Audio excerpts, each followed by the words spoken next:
Hello বন্ধুরা, দেখো সকাল সকাল কতগুলা বাজার থেকে পেয়ারা নিয়ে এসেছি। পেয়ারাগুলো গরুকে দেওয়ার জন্য সকালবেলায় মাঠে দেখলাম অনেকগুলা গরু আছে। পেয়ারাগুলো খুললে দেখেন আপনারা এক বস্তা পেয়ারা নিয়ে এসেছি। পেয়ারাগুলো সাইজ দেখো কি বড় বড়, সেই জন্য পেয়ারাগুলা একটা একটা করে না বেছে এক গামলার মধ্যে অনেকগুলো উঠিয়ে মাঠে দেখলাম 10-15-20টা গরু আছে। সবাইকে গরুগুলোকে এক গামলা করে পেয়ারা সবাইকে খাওয়ার জন্য দিচ্ছি।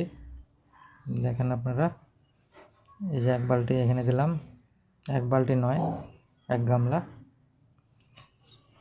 আমাকে চারদিক থেকে ঘিরে ধরছে গরুগুলো, কাকে দেবো কাকে দিব না এটা ভাবছি। তো ওদের মতন ওরা খাচ্ছে, কোনো অসুবিধা নেই। আমি আরোগুলো দূরে দূরে যেগুলো আছে এগুলোকে গরুগুলোকে দিয়ে আসি গামলা করে। এই বাপরে বাপ, গরুগুলোকে দেখলেও ভয় লাগে। টিসা মারি দিলে একদম অবস্থা খারাপ হয়ে যাবে। মাঠে এই যে আরও আছে গরুগুলো, এটা ষাঁড় গরু, দেখলে ভয় লাগতেছে।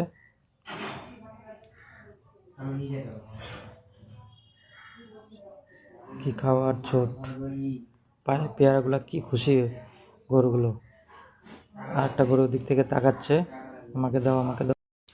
আপনারাও এরকম করে গরুগুলোকে খাওয়াবেন। ভালো লাগলে সাবস্ক্রাইব চ্যানেলটাকে